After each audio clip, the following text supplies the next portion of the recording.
is up? Big Drive Energy Wednesday edition. We've got a special interview for you guys today. Josh Seiple, we played high school golf with him. He played high school golf with Wyndham Clark at Valor Christian, went on to Ole Miss, and then went on to play on the PGA Tour Canada and PGA Tour Latino America. Great stories in that interview. Make sure to tune in and stick around for that. I want to tell you guys about our friends over at Breckenridge Distillery. By far the best whiskey we've ever had. All we have in our house is Breck, our house, because we're living together currently. Mitchell lives in my basement, goes grocery shopping for me. Even if he forgets my stuff, I still love him. But all we drink is Breckenridge Distillery. We've got a bottle of the Powder Hound there right now. Special occasions only, but I'm on the hot toddy grind while I'm still getting over my, what it feels like 10th sickness of the year. Mix up some Breck Distillery, some tea, honey, cinnamon. Absolutely incredible. You can get Breckenridge Distillery in all 50 states, including Alaska and Hawaii. Check out BreckenridgeDistillery.com or check out your local liquor store. I bet you they've got a couple bottles of it. I love the selection they have. Go to the local liquor store here in Denver, and they've got like 10 different options. It's almost too much, but they've also got the pear vodka. Mixes great with a little soda. Little not too sweet, but if you like the pear taste, which I'm a big pear guy, it's incredible. So check out BreckenridgeDistillery.com for award-winning or even home delivery of Breckenridge Distillery. It's like Pokemon. You got to drink them all. So you got to catch them all. Got to try them all until you find the one you like, but I guarantee you there's one out there that you like. Oh, you're going to like all of them. They're all so good. Also want to tell you guys about our friends over at Bet365. Bet365 is who we do all of our golf betting with. Use the code ALLCITY when you sign up, and you get to choose between two offers. First bet safety net of $1,000, meaning you get to throw a bet out there up to $1,000. If you don't hit it, they give you a free bet back, matching that amount. So you get another chance to win all of your money back. Continue on with that bet from there. Bet golf with us. Enjoy the wins, which are coming. But use the code ALLCITY when you sign up. Must be 21 plus and physically located in Colorado. Please gamble responsibly. If you or someone you know has a gambling problem and wants help, call or text 1-800-GAMBLER. We're going to be getting into our each-way bets here really quick. We've got a couple guys coming up for the Mexico Open. My guys are Doug Gim plus 3,500, Cameron Champ plus 4,000, and Brandon Wu plus 3,000. Brandon Wu has finished in the top 5 here the last 2 years in a row. He's always that dude that's like at the end, he ends up near the top of the leaderboard, and I'm like, I never think to bet him. So I like that you did, and knowing our luck, he'll probably miss the cut now. 100%. That's how it happens. Thank you for doing that. You're welcome. I took Tony Finau because I've openly talked shit about him only being able to win tournaments like this. So I think he's going to win this tournament for that reason alone. Emiliano Grillo's actually low-key having a very good season. Tony Finau's boosted on the Bet365 app, by the way. Plus 1,200 on other apps. He's plus 1,400 on Bet365. Emiliano Grillo's plus 2,000. We take the each ways. So 1 through 10 each way, he's plus 2,000. And he's playing really, really good golf. And Mackenzie Hughes, Bubble Boy, plus 3,500 each way, 1 through 10. I think he can get it done down in Mexico. Just a little Canadian snowbird in Mexico for a little bit. Yeah, it should be a fun event, kind of a birdie fest. I was looking for my boy Eric Cole, but he's not playing this week, even though he's an Ironman. He is not going to play this week, so we've got our picks out there. Make sure you're following us on Twitter, at Big Drive Energy, or Instagram, Big Drive Energy Pod. We tweet these out every single week right before the PGA Tour event starts. Quick little news and notes from the week of golf. Joaquin Niemann got what he had petitioned for in his post-round interview a couple weeks ago after winning LIV at Mayakoba. Both him, Rio, oh God, here we go. Hitsetsune, and Torbjorn Olsen are 3 special invites to the Masters.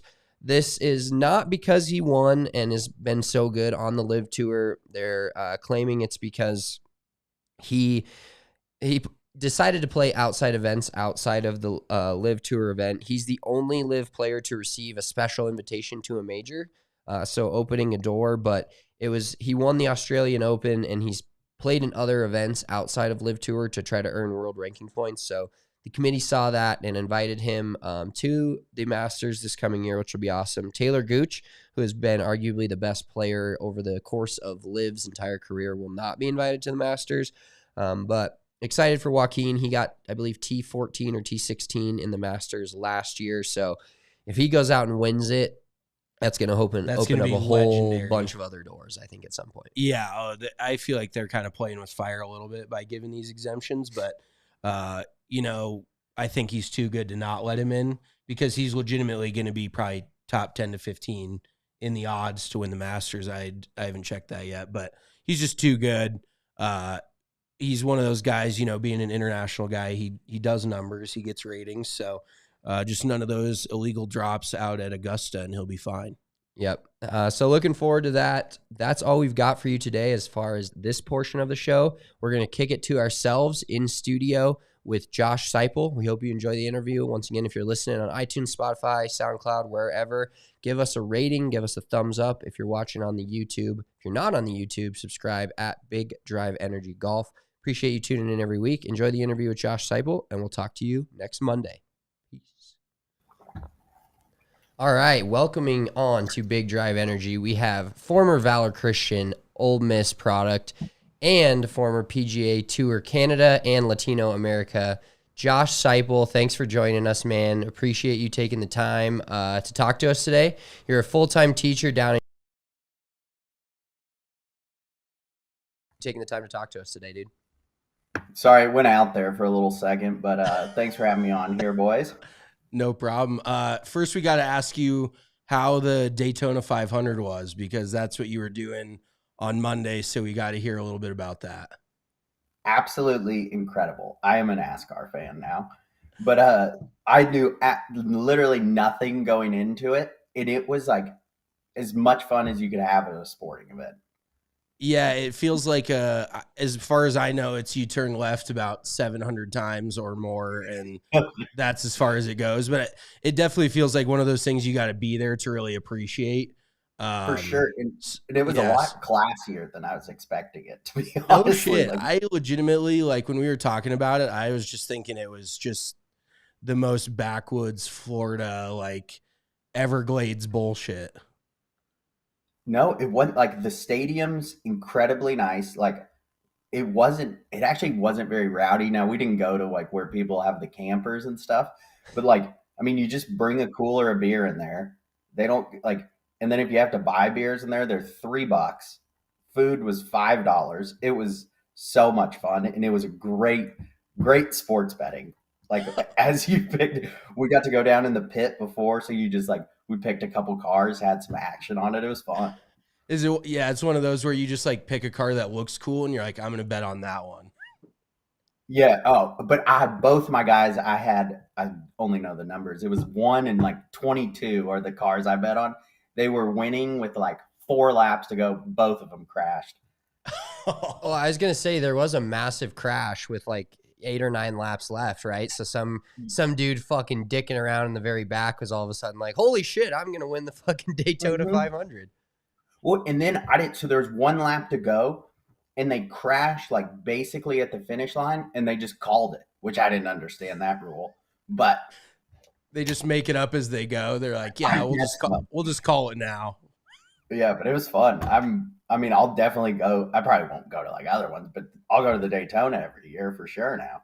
I was going to say Daytona and Talladega are the two that I would probably go to. Other than that, I'm not going to Kentucky for a NASCAR race. Yeah, now I think Talladega gets a little more ratchet. So that one, I think that's where you see the people come out.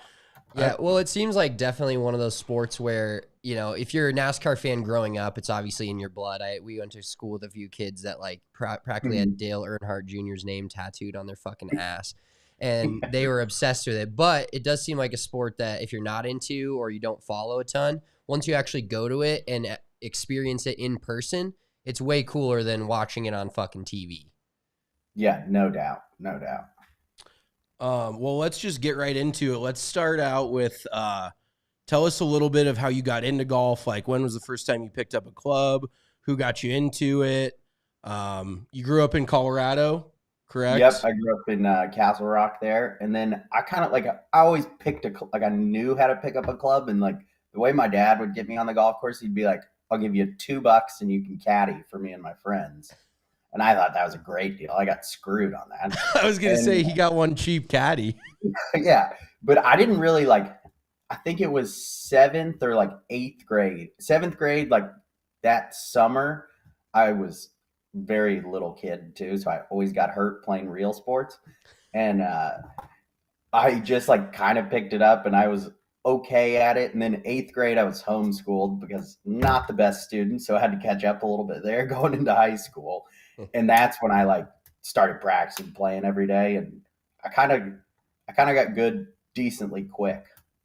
So Yeah, picked up no, from I there. mean, by the time I played with you, you were a sophomore, I was a junior, you were a stick, but it basically sounds like the year you were homeschooled, you finished 6th, 7th, and 8th grade from like 9 till noon, and then you went and just played golf all afternoon. All day. And like, I think it was like, I was probably shooting like 90s then. And then a month or two before high school tryouts, I broke 80 for the first time. And then I would say like a month into high school, maybe I was before this, I don't know on my timetable here, but first time I broke par, I shot 67 at Common Ground. So it was like kind of quick. I figured it out at least. Yeah, you sound like you were a relatively late bloomer compared to these kids now that are Mhm. shooting like 65 when they're 11 years old. You're like, it's absolutely insane what kids are doing nowadays. Insane. But like, you got to think like getting burned out a little bit too. Like if you're shooting 65 at 12, like what do you have to look forward to a little bit? That shit's just boring at that point. Yeah, I mean, every day you're like, I shot 5 under. You got to do that for the next 40 years now. Yeah, everywhere you go. So where did you play as a kid growing up before you got into high school? Did you have a home course or were you just playing all Yes, around? I grew up at Castle Pines Country Club, and I lived on the seventh hole there. So it was awesome. I'd go out there. Just I'm sure the greenskeepers loved me, just ripping wedges into there, and then the range was right there, and so kind of would just get starting eighth grade. I'd kind of just get dropped off there and spend That's the so whole sick. summer. Real quick, so you were on the country club. You've never played the country club, have you? I think one time, but I get them all fucked up. We played the golf club once. We Yes. played obviously Okay. Castle. What's The fuck- Ridge. The Ridge a ton or Yeah. a fair amount of times, but I don't know if I remember the country club all. Yeah. So would you say? Well, and I know they've done a big reno, and we'll kind of get into it with the BMW being here later this year. But would you say the Mhm. country? I've heard from a lot of people the country club was better than the golf club for a long time. Do you have an opinion there? Well, so then my pops did. He joined the golf club when I was probably like senior in high school or freshman in college.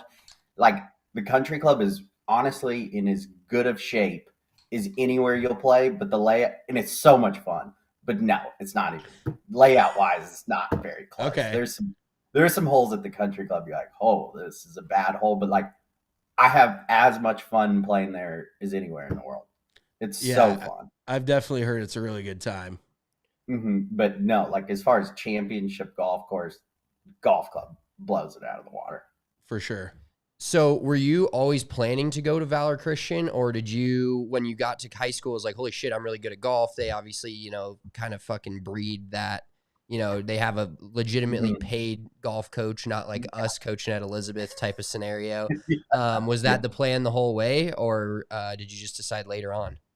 Well, I get my older sister went to older brother went to Rock Canyon. Then my sister went to Regis, and she switched to Valor, and it was great. And then obviously, yeah, the sports was world class there, so that made the decision pretty easy for me. As long as I could get in, I was going.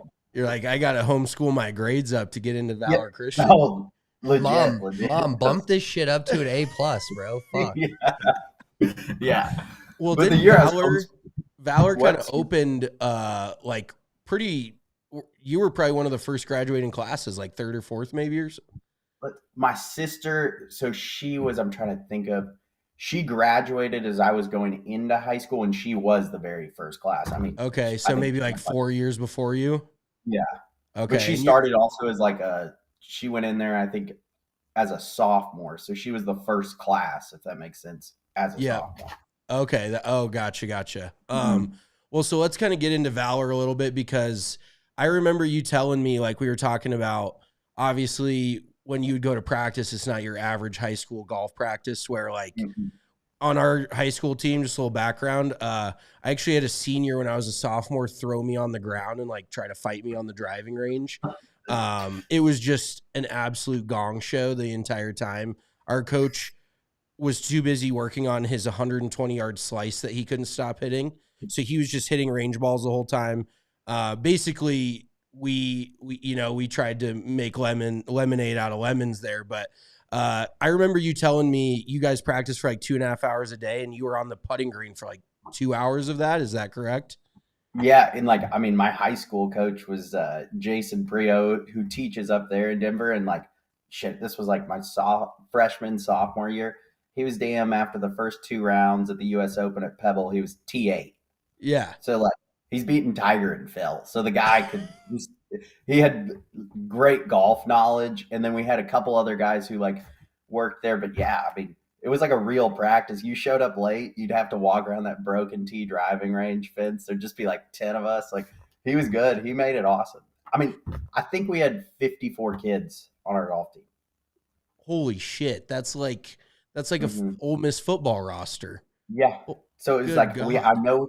I know we had a freshman, a JV team, 2 varsity teams, and like a seniors only team. A seniors only. That's probably is that the kids shooting like 87 but still want to play golf, or they could still break 80? So like there'd be other like high schools. They'd be like, "Come on over, like you'll be our one guy." And all my buddies are like, "I don't even see the damn lineup over here." Yeah, dude. The first year I started coaching at Elizabeth 1 or 2 years before Mitchell came on, and my first year we had 3 kids try out. That's where we were. 3 kids on the entire team. One of them was decent actually, which we kind of rode for a little. I mean, decent. Okay, we have different classifications of decent. He could break 90 pretty consistently, like shooting them low to mid 80s, maybe a 79 here or there if he played really well. So he was at least worth like giving the time to. And not that, but like as us being decent golfers in high school, we're like, all right, well, we want the team to be a competitive, because we were competitive, all through Mitchell's years. But then it kind of fell off. The one question I had for you, playing at Valor, the question everybody wants to know, what was it like to play high school golf with Mitchell Smith? I mean, the kid got it. He brought the energy for sure. Dude, we had some good times. Like I remember just laughing and like bullshitting with you. We were cracking up. It was a good time. For sure. And I still remember you'd get mad and you'd get that bag going and you'd be hustling up that fairway, just steaming it off. Oh, bro, there was definitely some. I have learned as I've gotten older to control my anger, but in high school, you're just like a loose cannon. Like I was probably throwing clubs and shit. It was just, it was a treat to play with me. As we all were at that age. Right. Like I kind of look back at my high school career and just cringe, like what I thought was cool then. Like I was wearing like white pants and white shoes and a white belt and a white hat. And I'm like, what I think I was fucking Luke Donald circa 2004. Oof, I had those Puma shoes and the Jay Lindbergh belt. That's tough. Oh, with the big buckle? Yeah, that's bad. Did you ever get into the 59 buckles? No, I didn't. I don't. Luckily, thank God. I remember thinking that was the coolest shit, and now I look back at them. I'm like, God, those were terrible. Oh, I mean, those couldn't have been cooler. Like that's all you wanted. Well, okay. So I remember my junior year, our first event, and speaking on like what you said, you guys had like 54 kids on your team. My junior year was, so it would have been your sophomore year, Wyndham senior year, and then Jake Stiano's freshman year, if I remember correctly. Yeah. And we played Highland Hills the first round, and it will forever be seared in my brain because I think I probably shot like 75. It's like what I shot at every single event, like nothing special. And Jake shot like 64, and he's 14 years old. I'm like, what is this kid eating for breakfast? Holy shit. Dude, I mean, think of Jake's been good at golf since, I think he was on the Golf Channel at like 5 or 6 making a hole-in-one at Junior Worlds. Like he's been good forever. Yeah. And I remember, I don't know, I played in the group behind him at a US Open local at the Broadmoor. And I don't know if you know his dad or anything, but he looks like he's in the mafia. Like just for sure. Italian slick back hair, big dude. I'm like, Yeah, this guy, like, Jake has no choice but to be good at golf. Yeah, like they couldn't be more Italian looking. You are correct on that. Yeah. Well, I mean, Jake was super good. Ross McDonald was good. You Yeah. were very good. Wyndham, I don't think joined the team because he was at the USAM at like Erin Hills or something that year. But how much fun was it just to like, because us being, from Elizabeth where it's not nearly as competitive golf wise, how much better do you think it made you playing against those guys like every day and trying to beat those dudes out? Oh, I mean, it was huge, especially kind of like, I mean, even before Wyndham, there's Spencer Sheets, who was like a senior when I was a freshman. He played at Oral Roberts. Mike Schoolcraft, he graduated, but he played at Oklahoma. So it was kind of like, you just kind of were like that was the normal, I guess. So it was like, you're just kind of getting used to seeing good golf, if that makes sense. Like I was lucky. I grew up playing with Brendan Conley a lot, who played at Gonzaga, and like they always just like, or Eric Hallberg too. Like I just saw a lot of good golf, so it kind of, I think it more just moves your expectation of like, oh, that's what you do. Yeah, two friends of the program there. We love Brendan Yeah, and fucking Eric. Those are yeah, the they're good homies. dudes. They're great guys. Yeah, I've told this I think on the pod once before, but when I knew, so I was decent in high school, like kind of your Mhm. mid low 80s. Couple tournaments I'd fire 74, 75, and I'd be like fucking ecstatic. But at that point, before Mitchell like really had his rise, I was like the number one on our team, and Mhm. we were in the league with Valor for a couple years, which made zero sense because we were tiny as shit school. We're in like Elizabeth is in like a Colorado Springs league now Mhm. with a bunch of schools that are like 2A. So that's where Okay. about they should fit. But I showed up to it was like the 7th hole shotgun live style tournament. Show up to the 7th hole and I'm playing with Wyndham. And, he introduces himself. I'm like, yeah, I know you're going to fucking just destroy me. But I'm like, all right, I'm going to make it my personal goal to try to like keep up with him today. And first hole, it's like I believe it was Highland Hills or one of those like north courses. And it's a Yeah. dog leg left where you don't hit driver off the tee. So I like blast hybrid right down the middle. He hits it in the fucking water on the right. And I'm like, all right, this is a fucking great start. He's Here we fucking go. livid. He is like stomping around. I'm like, this is uncomfortable, but I'm maybe I'll get a stroke or two on him here, start the day off good. He goes over by the water, drops fucking, they didn't have, like, he's like slamming the ball down, like throws his Mhm. bag down on the ground, fucking drops from like 185 out and hits it to a foot Yeah, and makes good par. work. I hit it on the middle of the green, 3-whack it for bogey, and I'm like, fuck, okay, this is where it's different. I was like, this is just different shit. This is the shit I don't see every day. Yeah, for sure, no doubt. I mean, the kid, he's unbelievable.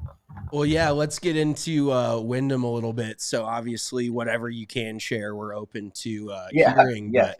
But I played regionals with him my junior year that year. I think we played at like Foothills Okay. up north. It was an absolute goat ranch.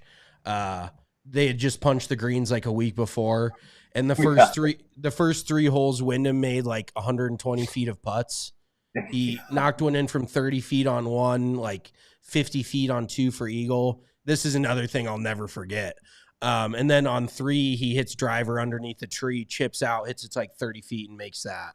And I'm like, what? And he shoots like, I feel like I hit the ball everybody as good as him. And I will give a lot of credit because and I don't know if you agree with this, but in high school, he wasn't like a really good ball striker. His short game was just insane. Like, For sure. get it up and down from a paper bag, like, and his putting was insane. But obviously, his ball striking has improved greatly, and now he's one of the best drivers of the ball on the PGA Tour. But what was it like hanging out with him and just like picking his brain? Because I remember, and you'll have to tell me the exact story, but was he using Bob Estes' putter? Is that whose it was? I think so. I just remember it was like a Odyssey, like center shaft, kind of like him An and Odyssey Rossi, like center shaft.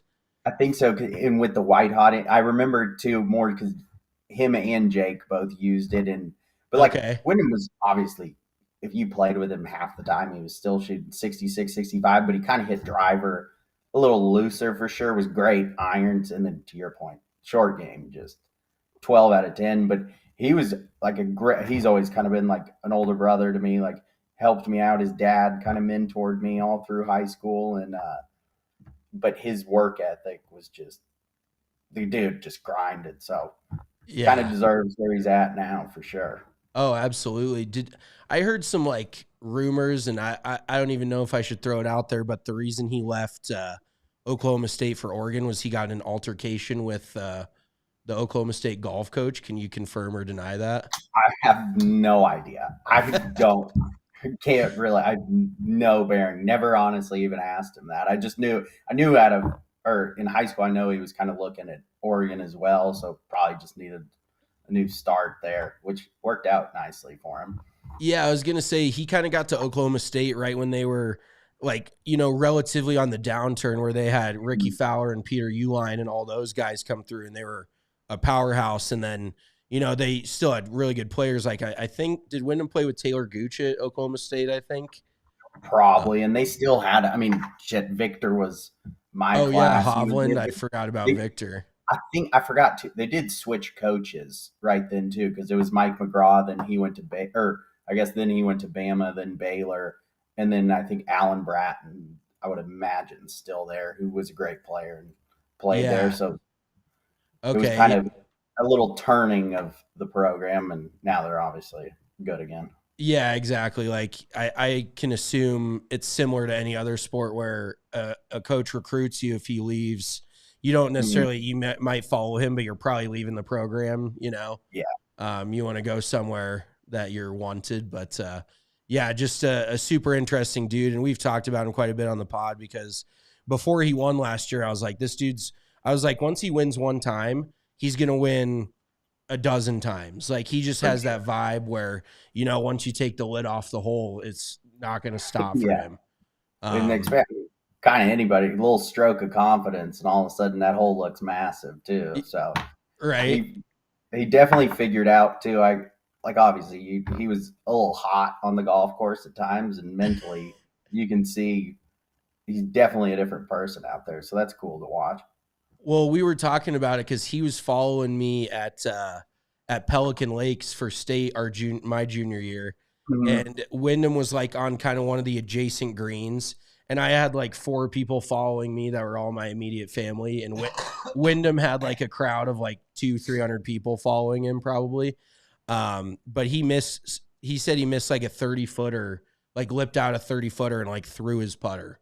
Like, the expectation just to make everything, I'm like, as long as I don't 3-putt from 30 feet, I'm pretty stoked about it. Good to go. Yeah. Yeah. You're like, let's just 2-putt and get out of here. But I do remember real quick, I'm sorry, Bob, he was telling me about Bob Estes' putter, and he's like, yeah, I don't leave this thing in the car. I take it into the dinner and like shine it up when we're sitting at the dinner table. He's like, Bob Estes made like 3.6 million with this putter. Like, he had more stats that he knew about his putter than I knew about my own golf game. So I was like, yeah, we're on different planets right now. This is wild. That's funny. Yeah, that state event, my buddy and I drove up we were in college in Colorado Springs, and we drove up to watch Mitchell, and he's fucking chopping it around, and I turn around and like Wyndham's like 6 under through 7 or 8, and I'm like, hey dude, let's just go watch this guy. Fuck Mitchell. Let's watch him hit a few. Well, so I shot 74. Didn't you shoot like 73, 71 or something like that? Yeah, and the last round too, like I was like blacked out for me. I shot like 30 or 31 on the front 9. My high school coach like turns, he's like, well, you're down 1 or 2 on the front. I'm like, are you shitting me? Like, I made everything. Couldn't have played. And then I still remember I went bogey triple to shoot 71. Just packed it in. Oh my God, dude. That is tough. I do remember did you finish on 18, obviously? Yeah. Because it was that where it had the river like bisecting the fairway from the tee, and then the fairway from the green also. So there's like, I did it over a river twice, or shit everywhere. You could make a huge number there. You hit like 7 iron or something terrible. Yeah, I remember hitting like a hybrid and getting it like almost up to the creek, and then like getting way too close, and then like hitting a pitching wedge or something in. But yeah, it was a weird hole. But yeah, just all the stuff you went through with Wyndham, I'm sure was a really good time. And just tell us a little bit about Jason Prio, because him as a coach, I mean, it felt like you guys were kind of playing college golf in high school. For sure. Well, he was the college coach before. Like, he played at Pacific then he was the coach right after he graduated there. And I think they were like a top 20 team. I could be wrong on that, but like, I mean, the stuff I learned from him definitely prepared me for college. I mean, he'd grind through a yardage book with like more, you didn't play practice rounds in high school golf other than like state. But like, I remember like my eyes kind of just being like, oh my God, like this is how you actually like chart a golf course and stuff like that. So it was huge, kind of gave me a little bit of a leg up going into college where I wouldn't have had that knowledge elsewhere. And I mean, he legit, I think if he wanted to, probably could have played on the PGA Tour. Yeah, it kind of felt like that. I remember our coach. Do you remember when the coaches still used to play, like the coaches would go out and play after the high school kids? Yeah. Our coach played with him. I think it was at Broadlands up north. And our coach, like I said, was legitimately probably couldn't break 100. Like part of the reason he coached golf was to be able to play those rounds. He was just like, I want to get out of, he was a social studies teacher. He's like, I want to get out of work and play golf. And I remember he played with Prio and he was like, yeah, he shot like 65. I shot like 108.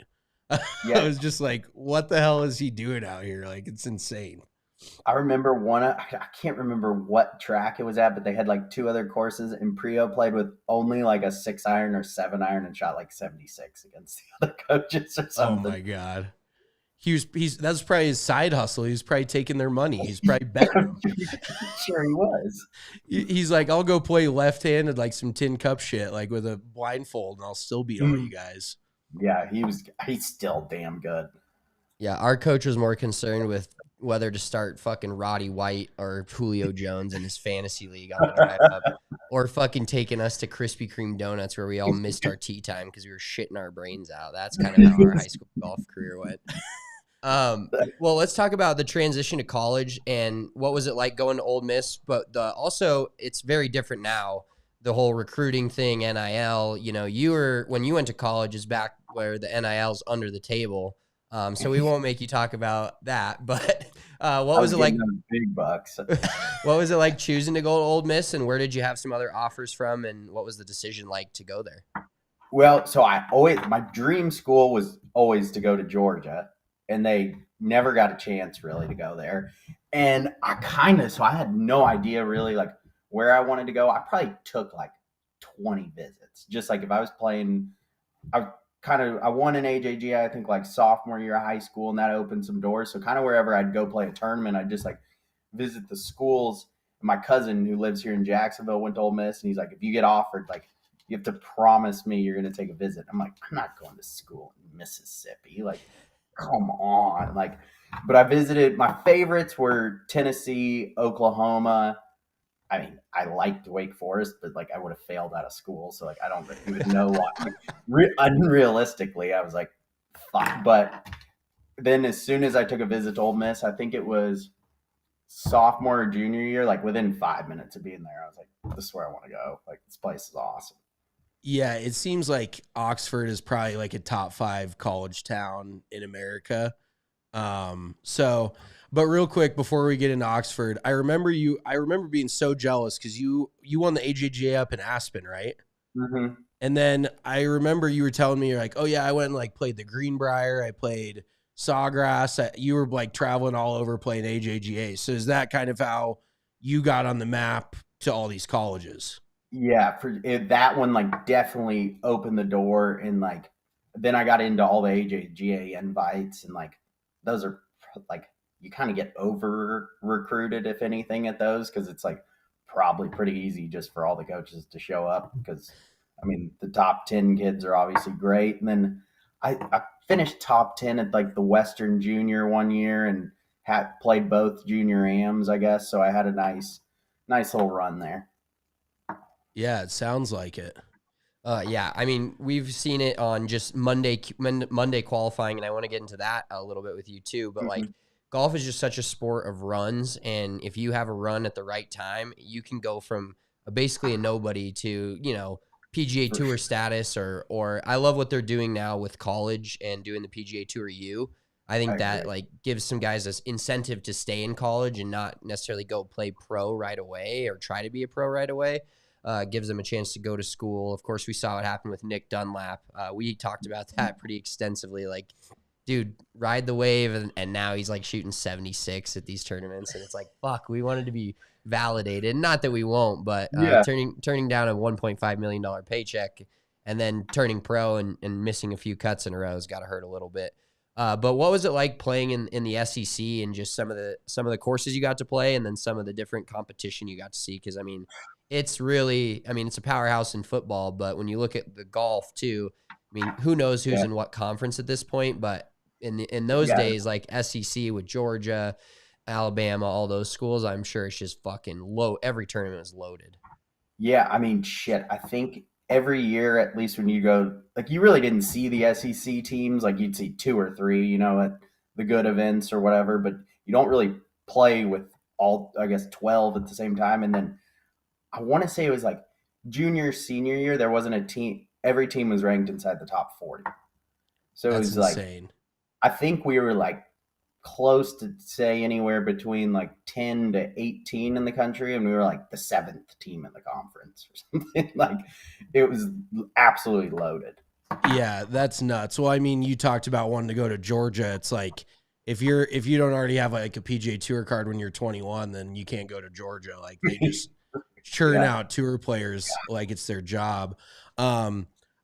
How good was the partying in Oxford? Like, did it become just absurd? Like, did it become a challenge? Obviously, I don't know. I'm going to take a wild guess and say that school wasn't the priority. Yeah, you could say. I mean, I actually got way better grade. I was always like whatever, like the student athlete honor roll is. I always made that. And then but our coach, he was a hard ass, but he was fun. He was like, you guys get 1 day a week. You can go enjoy yourselves. Like, he went to Ole Miss, so he understood. He got it. And it was like, but we didn't really go out during the week, which a lot of college kids did. We might have snuck in a time or two there. Yeah, but, let's be real. You didn't like, go out. Yeah, but like Friday or Saturday, he let us go enjoy ourselves. And it was fun as hell. I mean, it's such a good environment, and everyone down there just absolutely loves sports. So it was just like, it was so cool. Like, I mean, like, versus kind of the Pac-12 schools I took some visits to, it was like, they didn't really give a shit about the golf team. Like, Ole Miss even supported the golf team. Like, we were lucky enough, we got to play in Cabo, and like, we'd take a private jet there, and it was sweet. Shit. Like, yeah, it was a cool experience. Yeah, playing at a school that really like cares, and like you said, kind of just in general, SEC schools, they really give a shit about like all their sports. Whereas like Pac-12, I mean, now no longer even exists. But there's definitely not quite the passion, unless, you know, your Oregons or your USCs or whatever. But it's just a little different, I think.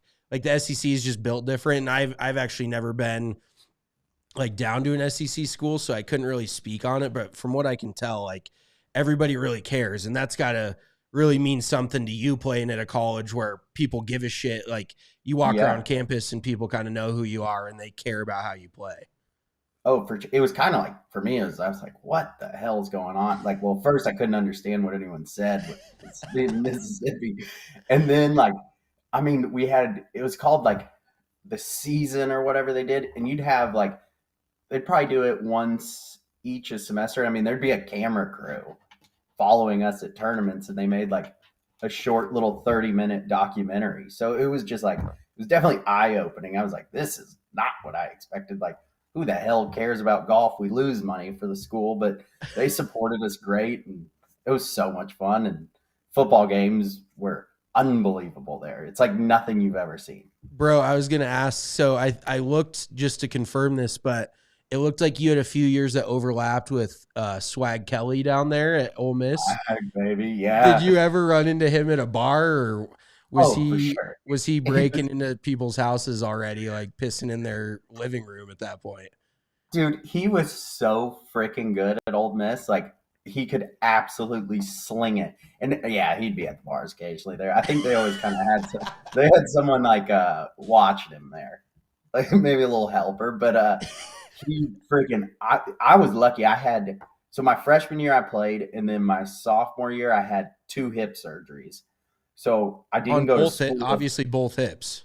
And I couldn't. So that was and you have to wait. They were 6 weeks apart. So I probably went like 13 weeks. I couldn't walk. Holy shit. Yeah. And then, but that was the greatest year of college ever because I got to go back the second semester and I just kind of got to be a normal student. So I got to kind of really see how Ole Miss was and how much fun it was. But that was the year we beat Alabama at Alabama. And I went to the game and I was on my crutches still. Oh my God. And, I mean, it was as much fun as I've ever had. I can only imagine what an SEC school is like, you know, bringing down a powerhouse, something like that. But you were probably like that one semester, you're like, Coach, I'm not taking one night a week. I'm taking about 5. Yeah, well, I couldn't swing a club. Like I could work out. So I'd work out twice a day and like took a lot of online classes and got to have fun with my buddies. So it was awesome. That sounds like the dream. Yeah, we've got a guy here that I work with that went to Ole Miss, and he can't stop talking, like, constantly. That's all he talks about. Football team, fucking this and that, like partying in Oxford, inviting me over for his fucking crawfish boil. Like, he's a riot, dude. But you can really tell that fucking people there love the school and just love, like, you know, and it's one of those things. I was talking with somebody about it because we're big Iowa fans. Our family grew up there. And the states where they don't have professional sports, the college teams are like, they're treated like professional athletes. For sure. Hey, hopefully your boys at Iowa can score a couple more points this year. It's been tough for you guys to watch. Bro, punting is winning, dude. Punting is winning. We need a whole other podcast to figure out their offense. Well, so I got to ask you, because you played with Braden Thornberry, and he was pretty close to doing what Nick Dunlap did. He almost won a PGA Tour event. What was his junior year of college? If I remember correctly, was it like the RSM Classic or something like that? No, it was the TPC Southwind before it became the playoff event. Okay. But yeah, he finished like top 5, right? Yeah, he finished like 3rd. He shot nothing on the weekend. I think he like kind of maybe made the cut like by a couple or right on the number and just went off. But I mean, shit, that sophomore, that was the most fun year I had in school. That was the year I came back from injury. I think we won in the fall. We won 4 out of the 5 and finished like 2nd. He won probably like 6 times and then the national championship. And then we had another kid on our team, Ben Walcott, that was a good player, and he won twice. I think we won maybe 2 more times in the spring. So like, and we got to go to every home football game that year. So it was just like perfect storm, and our team was great. We had a bunch of good dudes on the team, so it was so much fun. But I kind of went on a tangent there. I forgot. No, dude, that's probably your Roman Empire. You probably think about that shit like once a week. Oh, it was so much fun. And so Braden went there and like finishes 3rd, and I mean the kid was red hot for a year and a half. I think he won the Sonny Hannah and something else that summer too. Like, it was phenomenal. I remember it because, you know, like we talked about the whole Nick Dunlap thing. Do you think any part of him wishes he would have turned pro, like just strike while the iron's hot kind of thing, like right there? Because I don't know what kind of status he would have had. He probably would have, that at least gets you into the next event. You know, you top 10, you could play again. But that's just so tough because, like, I'm sure Braden, you know, he's probably one of the best players you ever saw play in person at one point, that run he went on. And now it's like he's on the Corn Ferry. He's kind of jumping all around. Like you would think by his college career, he would be a mainstay on tour at this point. So it's like we talked about, you got to, when you're hot, and you got to ride it. So did he consider that at all? I think so, but it was kind of like his happened very quickly. And like, I guess he was the number 1 AM in the world for like probably a year after that. But like, it wasn't, to your, like, talking to PGA Tour like, he didn't get rewarded almost at all for having, I mean, I'm sure I could be totally off, but I would imagine that's a top 10 or top 5 season in all of college golf.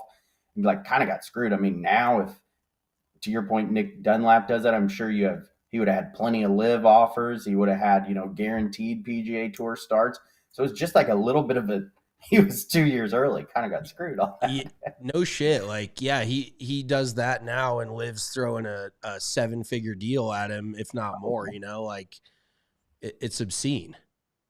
Which as it should be. I mean, there's every other sport you get rewarded for doing well in college. Like there was almost it's kind of like when me and him graduated college. I mean, I know he had sponsors exemptions into PGA Tour events and what, but it was like for how much he beat the shit out of me in college, he should have had a lot more of a leg up. And it was like we're almost on the same ground as soon as you turn pro. Yeah, you definitely, now they've done it better in golf where you can capitalize on some prior success in college and roll into like Ludwig Aberg. He's, I mean, and he's just built different. Like he's a machine, but at the same time, he rolls right out of Texas Tech right onto the PGA Tour. Like no Q school, no nothing. And you're just like off and running there. Yeah. What was your guys' take on? You said you like Cott's heat for the Nick Dunlap take. What was yours that he just should have turned pro? Well, after he won, everybody was like, I posted something on our TikTok about, yes, he should take like a 2-year exemption because you never know when you're going to get it. Like, and we had everybody in the comments going, let him go back to college. He's just a kid. I'm like, what kind of silver spoon take is that this kid should turn down a PGA Tour card and go enjoy his college years when you have a $10+ million opportunity, who knows, with sponsors and everything. And who can afford to turn that down to go have fun at college for 2 more years? Like people's takes. And I mean, you're on Twitter and the internet, like people are just so freaking dumb. They don't even know what they're talking about. So I just set a few people straight, and then he turned pro like a week later. And I clipped that video and I was like, oh, look, like he clearly gets it. Like everybody shut the hell up because you don't know what you're talking about. Well, and could you imagine going from like winning a PGA Tour event to showing up at like some tournament in Birmingham and being like, oh, like there's no way the blood's going, and the kid already won the USAM. Like, what else are you gonna accomplish? Yeah, exactly. And when they were saying like, oh, you lose a certain exemption into one of the majors, I'm like, well, he gets that anyways because he just won a PGA Tour event. Like people just. I think for some reason he doesn't get in the British, but like you can like he's a good player. He'll obviously figure it out. He's capable of doing it on his own for sure. Well, let's talk about some qualifying that you've done. So you played in the British Am, and then do you officially hold the course record at Riverdale Dunes, or is it a tie? Or I think I do. I honestly have no idea. I was just happy to make it through. But well, I want to talk play well today, and you're not. You're fucked. And there's so many of these Monday qualifiers for different events that are just like you shoot 67 and you're not even sniffing shit. Talk about how crazy all those are. Well, I mean, and that was so the first Mondays I kind of played out of college because while I was in college, I went to Canada and Latin Q school and got like Latin. I think I did a little bit better where I was getting into the events, but Canada that summer I was not. So I went up and played like the first 4 Mondays, and I want to say I was anywhere between like 12 and 14 under through the first 4, and I don't even think I sniffed one. Like I was shooting like you'd come in with 67 and it was just not even close. Now the golf courses were easy and everything, but those are a grind and they're damn expensive too. Like that's what I was going to say, because a lot of people don't understand, and Canada's probably more feasible for an American than Latin America. I don't know if I forget this dude's name, but he was caddying out of Colorado Golf Club. He was an Australian kid, and I remember him talking about he missed Canadian Tour Q school by like a shot, and he was so pissed that he packed up like his Kia Sorrento and drove up to Canada and Monday queued every single Canadian Tour event and actually got through every single one. Oh, nice. Yeah, I forget who it was, but he was a weirdo, dude. I remember listening to him. I'm like, he had some sort of vendetta against PGA Tour Canada. But just, let's go back to Riverdale because it was funny. I Googled, we hadn't talked for years, and I was like, I wonder what Josh is up to. So I just Googled your name, and the first thing, it was the Corn Ferry, or it was the Ascent Week Corn Ferry Tour here in Colorado. And I'm like, oh, Josh just shot 61 at Riverdale to get through to play in the Corn Ferry Tour event. I was like, holy shit, I'm head pro at a golf course, and this dude's shooting 61 at Riverdale. So tell us, Riverdale is one of those courses where I feel like I go out in like 33 or 32 every time. And then I make a few bogeys. I usually end up shooting around, a couple under even par, but 61 is definitely not in my wheelhouse on that golf course. So what was that like? Well, I honestly, I didn't play a practice round, and I like played it in high school, so I didn't kind of remember it. And my pops was caddying for me, which was cool. And I birdied the first 2 holes, and then like I think birdied the 4th and 5th, and I'm like, oh shit, kind of 5 under. Birdied, I still remember, birdied the 8th, eagled the 9th, and then birdied the 10th, birdied the 10th and 11th. And I'm like, all right, I can I'll make it now. Well, at that point, you're not even thinking about making it. You're like, am I going to shoot 58? For sure. And this still pisses me off so much. Best shot I hit on the day, the hole 12 was like a little par 3. And I hit it to like 20 feet, like lip out the 20-footer. And I have a 1.5 feet. I don't even touch the hole. So I make bogey there. And I'm like, are you shitting me? But that was almost a good thing because it kind of like refocuses you. Yeah. And then I think I birdied 14, 15, 16, lipped out on 17 for birdie, and then had a chip for eagle. Luckily I hit it aggressive, made par, whatever. I was in. But it was awesome. It's just one of those days where golf actually feels easy, which isn't many of them. And so I've always been decent at when I get it going, it's like you don't have many chances to shoot nothing. So you better take it up on it. 100%, dude. And that's, like you said, I mean, that bogey maybe got you to start playing back on offense as opposed to just trying to make pars going in. But yeah, you probably didn't make very many pars that day when you shoot 61, as you're birdieing the majority of the holes out there. So yeah, that is a wild round. For sure. It was fun. I wish I had a couple more days like that when I was playing. Well, and that's golf too, dude. When it's easy, you're like, should I pick something else up? Like this feels like I'm so good.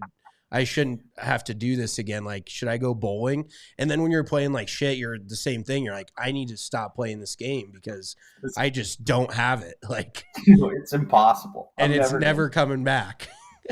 Yeah, it's funny, man. Oh, it's wild. What was it like rolling into then that week and playing it's called the Ascendant now, but it was, what was it called before that? Just the Colorado Championship on the Corn Ferry Tour or some shit before.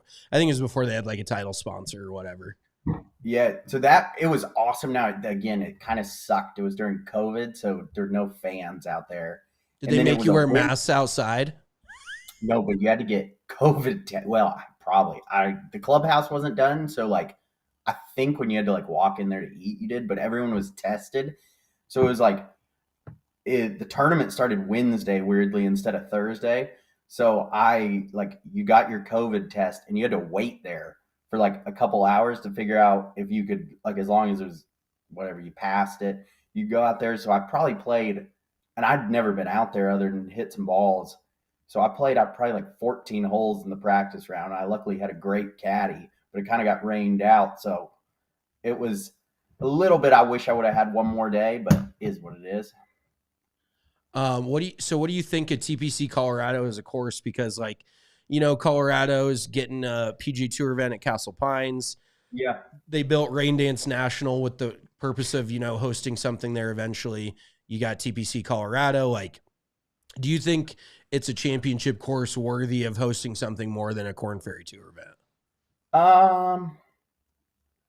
It's probably a little, the fairways are so wide, it's probably a little easy to have, you could have a normal PGA Tour event. I don't think you could, or a big time amateur event. I don't see it hosting a BMW. Maybe I'm wrong. I love the golf course, but it's you could land an airplane on half the fairways. That's why I fucking love it.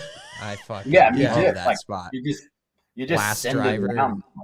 Yeah, exactly. You hit it wherever. But we've played out there a couple times, and it's a little bit long from the back, the plates for me. I'm like, God damn, I got 5-iron in again. This is ass. On that 773 yard hole, I think I had driver, 3-wood high or 4-iron or 5-iron, and I was like, this is not very fun to me. That's not a fun hole then. we even watched a lot of the Corn Ferry guys. They moved the tees up a few days on that hole. But we were watching guys lay up to like 150 out with like hybrid and 3-wood. I think in the event, like I hit like driver 3-wood, but it's kind of a sketchy one because you got to get it over those cross bunkers.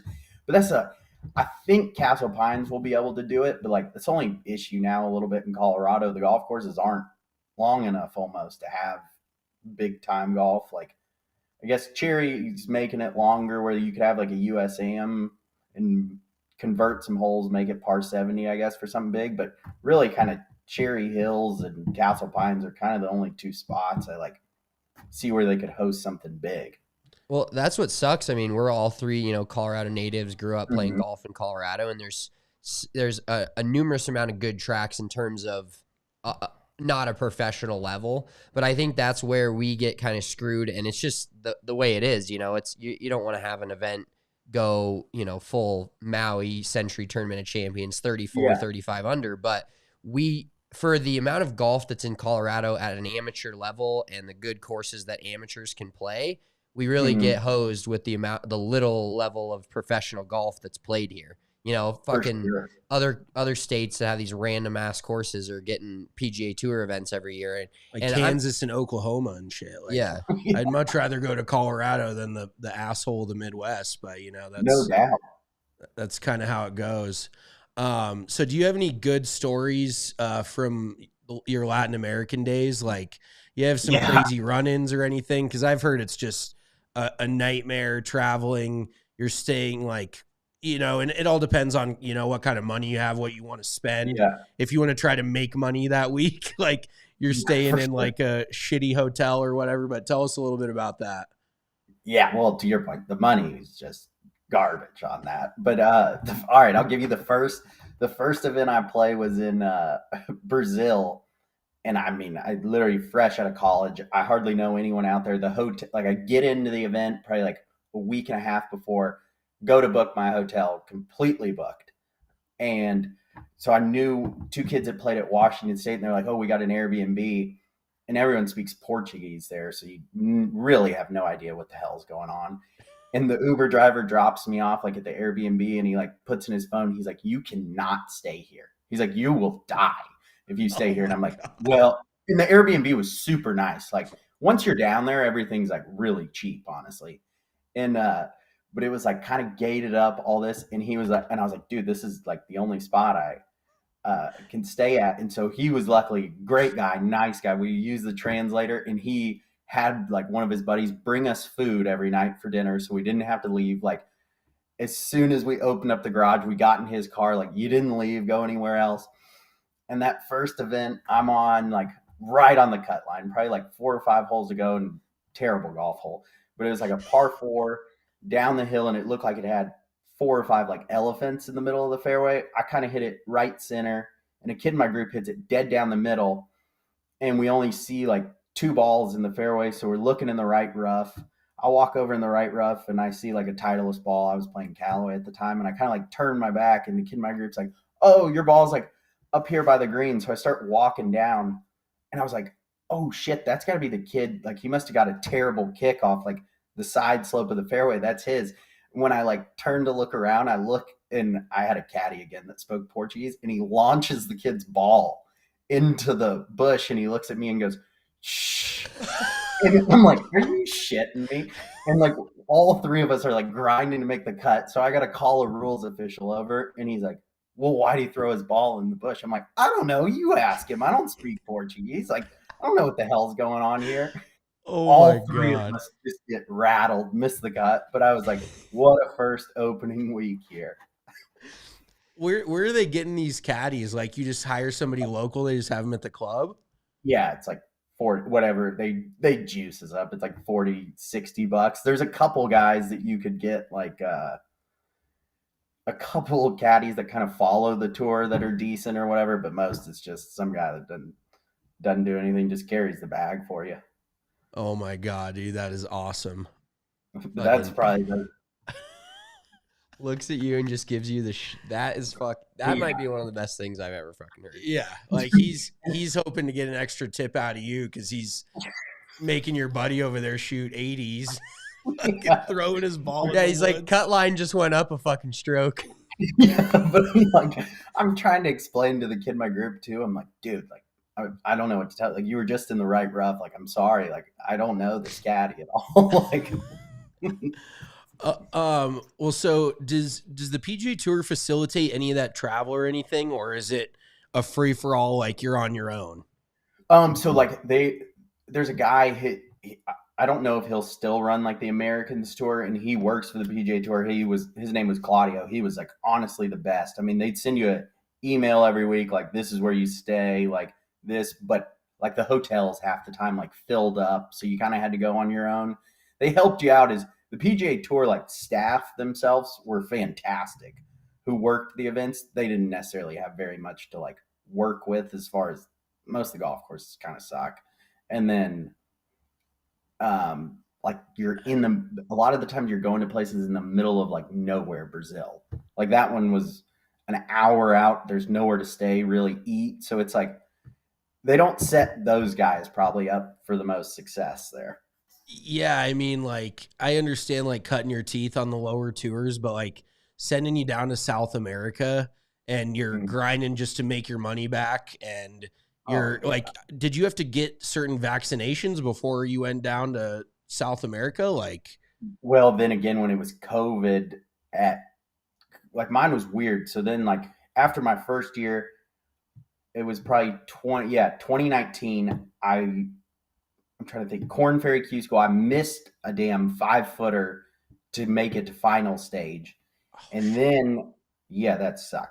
And then I went and like finished probably top five at the other two, so I had my full cards. Well, we played the first event in Mexico, and then it closed down for like a year and a half. So oh then shit. you had to get a COVID shot to play Latin, and then Canada they moved to the U.S., which was honestly nice. That was fun. Oh, okay. So they just played Canadian tour events in the US then.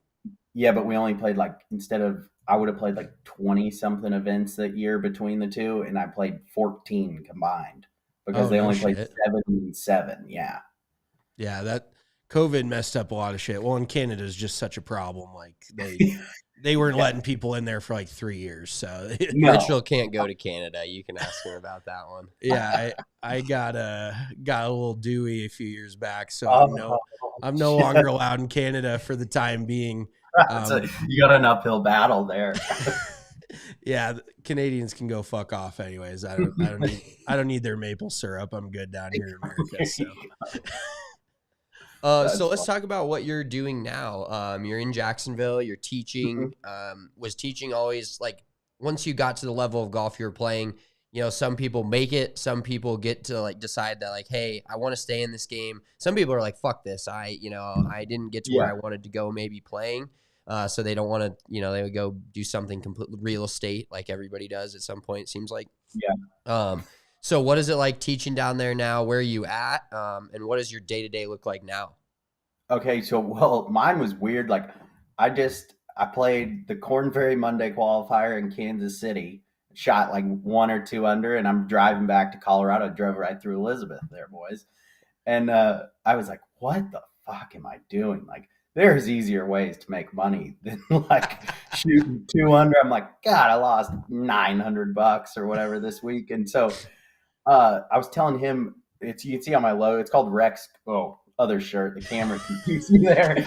Uh, but it's Rex Golf, and it's in Jacksonville. It's like 4 minutes from my house at the beach there. And the guy that built my clubs when I was playing pro, he had like a mobile golf van, so he'd just show up to your house, like throw the grips on and like all that. But instead of like the mini tour guys, he'd be like, "Hey, you can give me some of your like extra clubs if you don't want to pay cash," because like he understood. He played golf at Florida, and he was like, "I'll help you guys out." And like so we just give him. I mean, I had so much old stuff from college or whatever, and so he kind of got a huge collection of golf clubs, and he opened up like it's a new and used golf shop there, and it's got a simulator. So right after I finished that Monday, I texted him. I was like, "Hey, like I'm gonna be looking for a job if you need any part time help." And he was like, "Can you teach?" And I'm like, I can sure as hell try. So he had one. He had his brother-in-law come in, and I taught him, and I was fairly decent at it. And I've kind of just been going with it since there. that sounds awesome, dude. I love that. Mhm. Um, Yeah, teaching is one of those things where if you've done it, like not everybody can teach if they've done it, but Yeah. you at least can give a good insight as to what good golf looks like, and you've been around it enough to where you can explain it.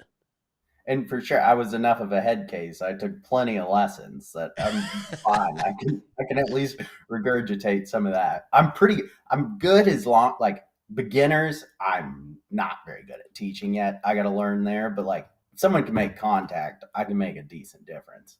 Oh, for sure. Well, we got a couple more questions. We probably got to wrap this up. One of my questions, favorite Colorado public golf course and private golf course, not Castle Pines, because obviously that's your spot. So give us one of each. I love CGC actually. I think it's easy. Like you couldn't again like host much.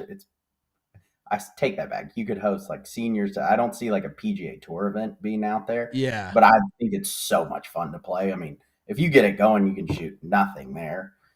Public golf course. Let's think. God, there's a ton of good ones. I mean, I hate but Common Ground's pretty sick for just a straight public golf course. I like the Ridge too. Just played there a bunch when I was growing up. Yeah, no, Common Ground's really good. It's just where it is in the heart of Aurora. Like you got ambulances flying by, you got cop cars flying around. You're like, this golf course doesn't quite fit where I'm at right now. Like for sure, you feel like you're in a really nice spot and you're in central Aurora. Like, yeah, it's but yeah, CGC is probably both of our favorites. Like such a fun track. The par fives are amazing. So many good holes, but like you said, it's just not long enough. And it's just crazy too. Like you look at 7,600 yards and you're like, that's not long enough for the PGA Tour. But I mean, but think like you can, 2 of the holes you hit 3-wood on the par 4 greens. Yeah. Yeah. Now the greens are crazy, but you'd have to trick that place out to make it tough for the tour guys for sure. What's y'all's favorite public course there? Honestly, Riverdale Dunes is probably my favorite. Like it just the shape that it's in, like, and relatively speaking, since COVID, it's so hard to get a tee time anywhere. They're pretty good about like, they don't let people go crazy with that shit, and it's relatively inexpensive for what you're getting. So other than Pete Dye, I'm not a huge Pete Dye guy, but I love that track. Okay. All right, yeah. fine. Yeah, that's a good one. Also, the new City Park, have you played it since they redesigned it? No. My buddies love it out there. I was going to say, all right, you got to come up now. Like our office where we're doing this pod is like 5 minutes from it. So come up, we'll play City Park. It's good. Like it's obviously like there's a par 5 that I've hit driver gap wedge, and it's like, if you hit it a decent way, it's a pitch and putt on most of the holes. There are some like longer 4s, but it's tight enough, and there's a lot of streets and fucking cars driving. So it's not easy, but if you're hitting it good, you can turn it into a pitch and putt. It's sick. Yeah, we for sure got to get out there. Who wins between y'all two mainly now? It's usually him. There's a few days where I'll get him here and there, but I fucking hit it so wonky most of the time, especially off the tee, that if I'm hitting driver good, like the first 3 holes, you'll be able to tell if I'm shooting 72 or if I'm shooting 82. It's pretty evident right off the hop, and I can't putt for shit. Like I'm like a diet Scotty Scheffler most of the time, like a very low amateur level. Like I can hit the ball with anybody, but when I get on the greens, it's an absolute like you missing 1.5 foot putt, not hitting the hole is probably a round by round thing for me. Like I got 7 putters. I'm a complete head case, dude, when it comes to the putting green. So that's where I lose my shit. And Mitchell won't hit a ton of greens, doesn't hit it very far. Won't hit a ton of greens, relatively speaking. Jesus. But he's like every 7-8 footers in. Every chip is up, and like he gets up and down almost every single time. So he's usually beating me. But funny story about Common Ground, that you love that place so much. I fucking hate that place. Oh god, their fucking native is so thick. But like Mitchell caddied for me in an event there, and I was hitting it right. Like I don't know. It was like I was like my face was probably 20 degrees open. That's honestly what it felt like. And so we were always walking into the other fairway, and I think I shot like 82 that day.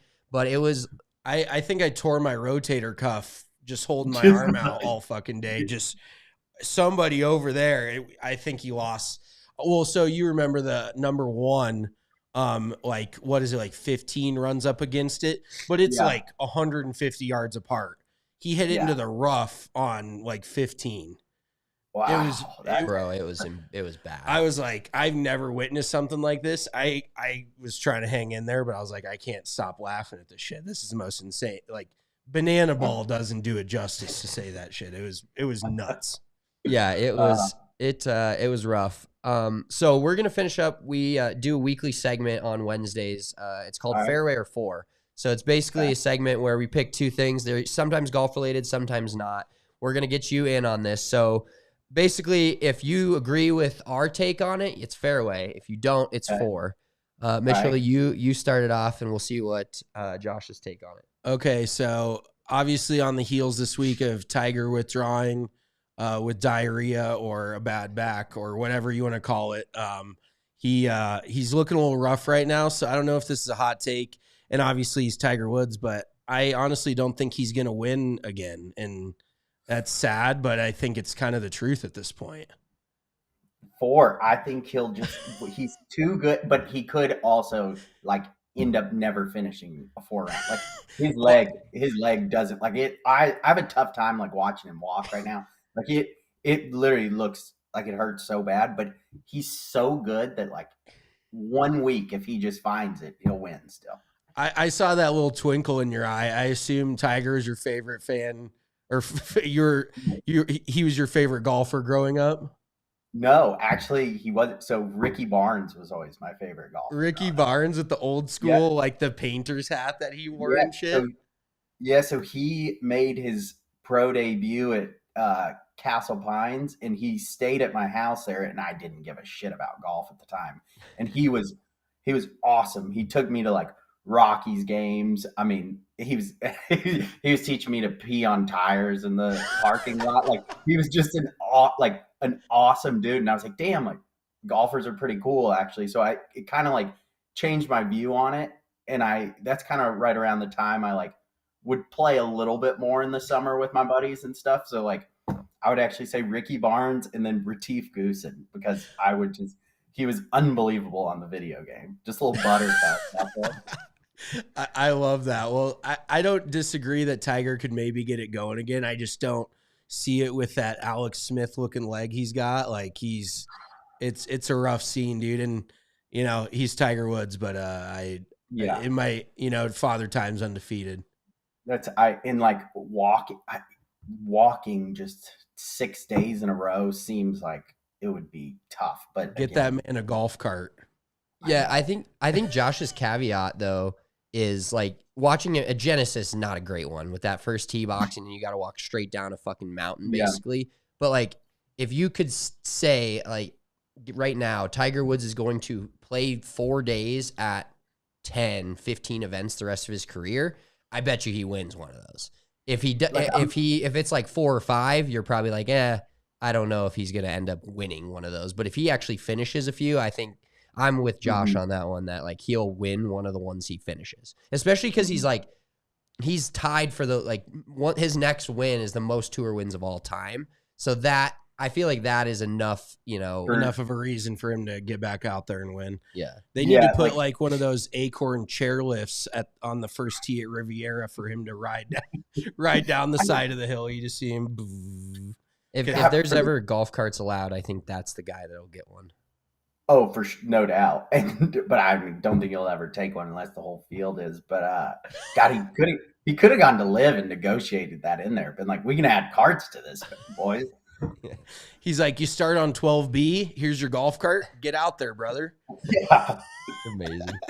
So my Fairway 4 is normal or other sports other than golf related. So are you a Denver sports fan then growing up here? Broncos, Rockies, Nuggets, Avs? Broncos,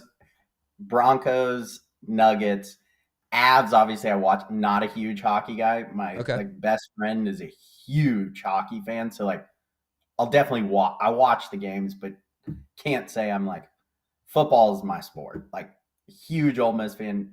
Unfortunately, huge Broncos fan at the moment. Yeah. But.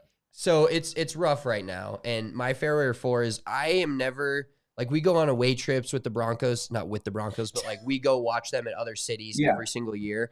And I think that it's never, like, I'm never okay with wearing Broncos gear the day after they lose. I think and I'm like that with most of my teams. Like, yes, I'm a diehard fan still, but I'm not going to show up in like a Broncos jersey to the airport after they got absolutely embarrassed by the Lions the night before this last year in Detroit. So what's your thoughts on that?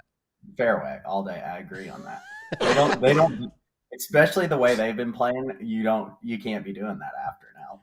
See, I'm almost so far in the other direction where, like, out in New Jersey, I'll wear Broncos shit, and I just don't care because, like, I just want to show everybody that I'm a Broncos fan. Even, I go back to when's the last time the Jets won a Super Bowl or, whatever. Yeah. But overall, it is very sad the direction the Broncos have gone in. But either way, we're almost like Browns fans at this point where I'm impervious to losing. Where I'm just like, you know what? They fucking lost again. I'm still going to wear their gear because I'm just a Broncos fan, unfortunately. Yeah. I guess, though, but with Ole Miss gear, if they lose, I'd still wear it. But, like, the Broncos, I just can't stand watching our quarterbacks. It drives me crazy. Have a good quarterback. Yeah, I was going to say one of mine was going to be, like, should Chad Kelly be starting for the Broncos next year? Hell yes. I mean, what he won – I think he was Canadian football MVP this year. Yeah. Won whatever I don't know what their Super Bowl's called, but Chad Kelly. Oh, it's called the Grey Cup. Oh, okay. The Grey Cup, whatever. Swag's got one of those. Add it to the resume. If he didn't. He's got as many rings as Russell Wilson does. Yeah, there you go. Yeah, exactly. Swag, dude. If he didn't get friggin' arrested that time, he would have been the Broncos starting quarterback probably. Well, he probably would have done something in the meantime. Yeah, but we wouldn't be on this quarterback search that we've been on for the last 5-6 years. So just goes to show you, those recreational drugs will really get you. I know. I will say Jackson Dart fucks. I love best quarterback name in the fucking world. He's a baller. I'm excited to watch him some more next year. Yeah, he's a tough fella there. We should be nice next year. Oh yeah, we had a huge recruiting or huge transfer portal class. They're paying the boys nicely over there. So let's see. I was gonna say who's the do you know who the main donor is? Like everybody's got. I think it's the guy who started Realtree, the hunting company. Oh, that's perfect. That's so fitting. Mm-hmm. Yeah, because we did those. They do the light blue camo helmets there. So it's kind of like I think they've been paying the boys pretty nice. Yeah, the Realtree. That's what my guy from here work told me. He went to Ole Miss and he started Realtree, and so now it's like the thing. So he's the and then they did that collab with the helmets and everything. So yeah, Ole Miss is going to be wearing full camo fits just with all the kids that this guy's getting over to Oxford. They're going to be all camoed out. Keep paying the boys. I'm all for it. Pay the man. Well, dude, thank you so much for coming on. This was a blast. Yeah. I think would you want to come back on again sometime? Maybe we can make this, we'll talk some more golf. Maybe after a major or something, we'll have you on. And we definitely got to get out on the golf course, when our paths cross again and play a little golf. No doubt. I'm getting married at the sanctuary there in June, so I'll be there for a bit. So you boys hit me up. Early June or late June? The 14th. So I think it's Friday of the U.S. Open. Okay, cool. Yeah, I might be around. I'm not positive. But he's just flying by the seat of his pants right now. So yeah. Hey, that's how I go too, baby. So it's all good. But yeah, anytime you boys want me on, this was a blast. So it was fun. Thank you for having me. Hell yeah, Josh. Appreciate it. We appreciate you guys all tuning in as well. Make sure to check out. Well, Josh is down in Jacksonville now, but if you're down in Jacksonville, you're in the Florida area, get a lesson from this man. This man has played some great golf. Follow him on Twitter. Is it Seiple18? Well, I don't even know because I freaking lost my password for Twitter, so I had to get a new one. But it's Josh Seiple 18 something. So There should be two of them pulled up. I love that. Appreciate you all tuning in. Have a great weekend. Enjoy the Mexico Open, aka Tony Finau's Honey Hole, and we'll talk to you guys next week. Peace.